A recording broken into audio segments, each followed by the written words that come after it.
Hello, my name is Annie, and this presentation is to teach you about Williams syndrome.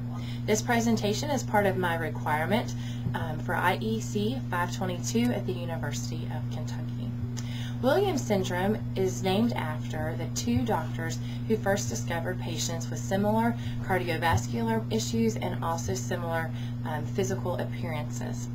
It is also referred to as Williams-Buren syndrome, which are the two different doctors. This syndrome is caused by a deleted genetic material, 25 genes on chromosome 7. The rest of this presentation will tell you more about the syndrome and also will give you some resources and suggestions for how to help and support children and their families with this syndrome.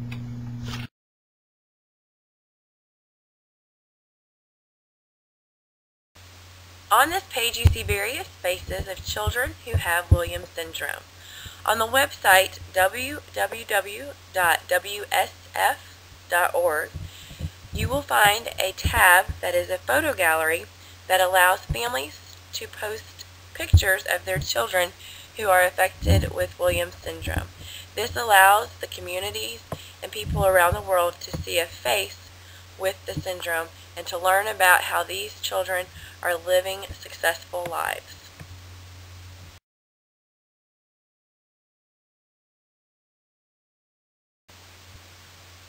Williams syndrome is a developmental disorder that affects many parts of the body. Though all children develop at different rates, and each person with Williams syndrome is different, there are some key physical characteristics and developmental characteristics that many people with Williams syndrome have. Some of these physical characteristics include low birth weight and failure to thrive and gain weight as a baby. This is thought to occur because of increased calcium levels, which causes colic in babies. People with Williams syndrome are often shorter than others as an adult, and many people will develop cardiovascular problems and will have skeletal abnormalities such as scoliosis and kyphosis, which are both curvatures of the spine. People affected by Williams syndrome often have abnormalities of their connective tissue, eye and vision problems, and have a higher rate of having hernias. Lastly, people with Williams syndrome are often known for having small upturned noses, wide mouths with large lips, small chins, and puffiness around the eyes. As a child develops, there are some key patterns and developmental characteristics of children with Williams syndrome. Children with Williams syndrome often have an amazing ability to not only learn music, but produce music. Children with Williams syndrome often have an amazing ability to be very verbal and social with charismatic personalities. Children with Williams syndrome often learn best with repetition and have excellent memories, but they struggle to stay focused and are often diagnosed with ADHD or other attention disorders.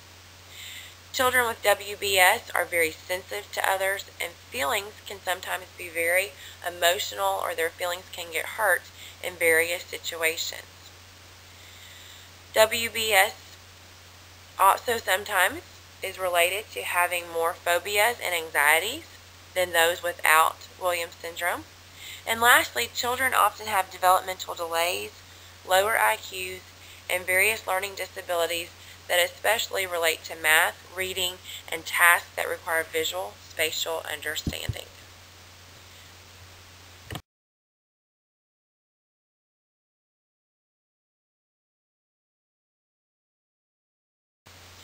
These two graphics help you to see some of the physical characteristics of people with Williams syndrome.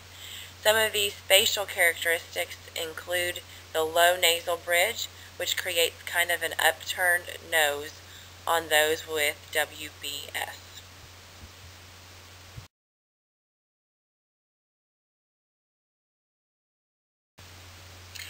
Various sources state that the incidence rates are 1 in 7,000 to 1 in 20,000, with multiple sources stating that 1 in 10,000 births will result in a child with Williams syndrome. Williams syndrome occurs randomly when deletions within chromosome 7 occur during conception. It does not appear that a parent's genes or other environmental factors cause this deletion. It just appears that this deletion happens randomly or spontaneously. There have been a few studies that have pointed to a higher rate of Williams syndrome in children whose parents have Williams syndrome. In the United States, 20,000 to 30,000 people have been diagnosed with Williams syndrome.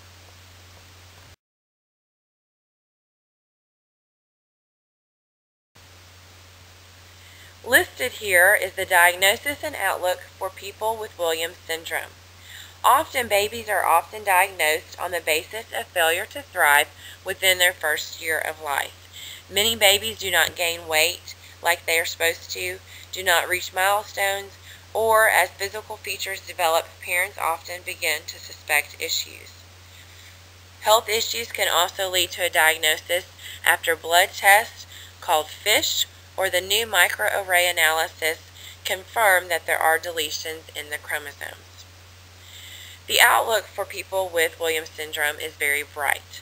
Most live very happy, active, and full lives if they are diagnosed early so that early intervention can begin and they can have the medical monitoring they need to stay healthy. Most will be able to learn and use self-help skills, and they will be able to finish the school of their choice.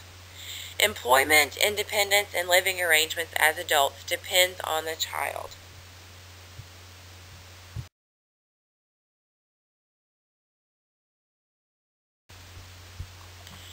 Children with Williams syndrome have various needs and therefore need to receive services from different providers, including developmental psychologists, speech and language pathologists, physical and occupational therapists, and various doctors.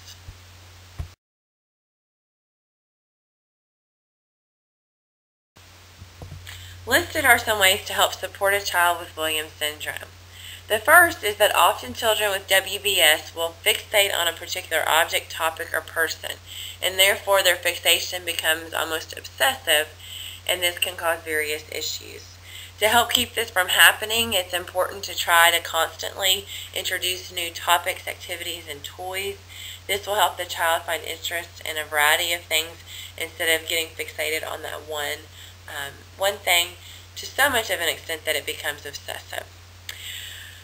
Children with WBS are often very hypersensitive to various sounds, and so it's important for those around them to be aware that these sounds do cause them stress and distress. Some ways that you can support a child with this is by providing them with earplugs so that they can stay in a loud environment and not be negatively affected by the sounds.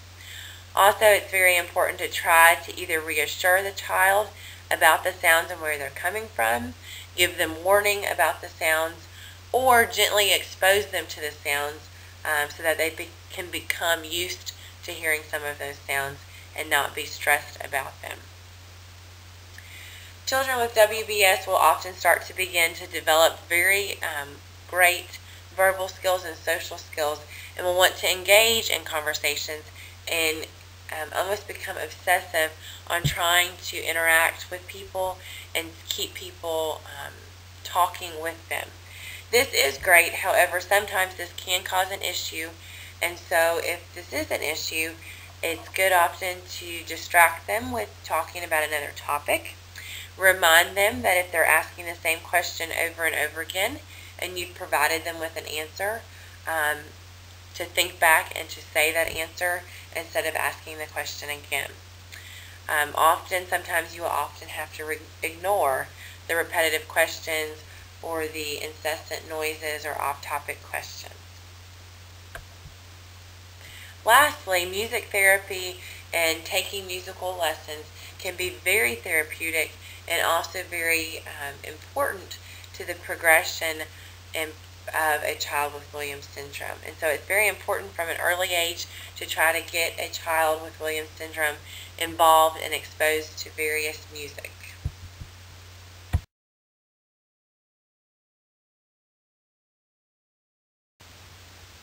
When a child has Williams syndrome, it is also very important to consider the family's needs. One area of need for most families is financial assistance, as medical costs can be very expensive because there are many medical issues that are related to having Williams syndrome. In addition, finding the guidance and support for families so that families know what to expect can also be very important.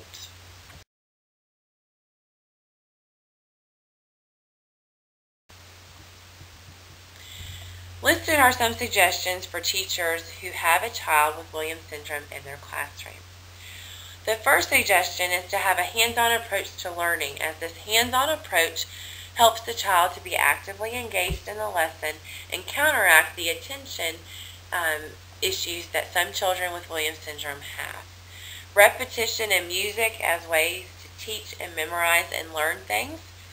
Frequent breaks in work to keep the attention and focus while you're working. That means that they need some breaks in between to stay focused. Students with Williams syndrome often thrive on success and rewards, so it's very important that you set up the work in a way where they can continually find success. Role-playing is also a great way to help ease the fears and anxiety that many children with Williams syndrome have. And the last is to make sure and allow time for the child to talk about that favorite topic, person, or object that they have. It is, however, important to set boundaries in those discussions so that they know how to interact and discuss things with other people. To the right are some things to expect when having a child with Williams syndrome in your classroom. Obviously, all children are different, and so these are just some possibilities, but this does not mean that it will be the case for every child or every circumstance. First off, many children with Williams syndrome are very enthusiastic learners. Often these children also struggle in math and reading.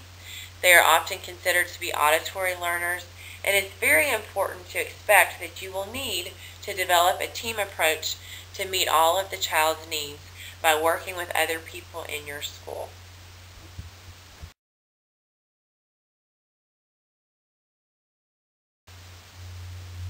A great source for families to find other resources and information is the website www.williams-syndrome.org.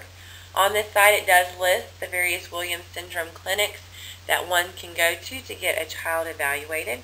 These clinics are located in Boston, Cincinnati, Columbus, Philadelphia, the Bronx, Buffalo, and Salt Lake City.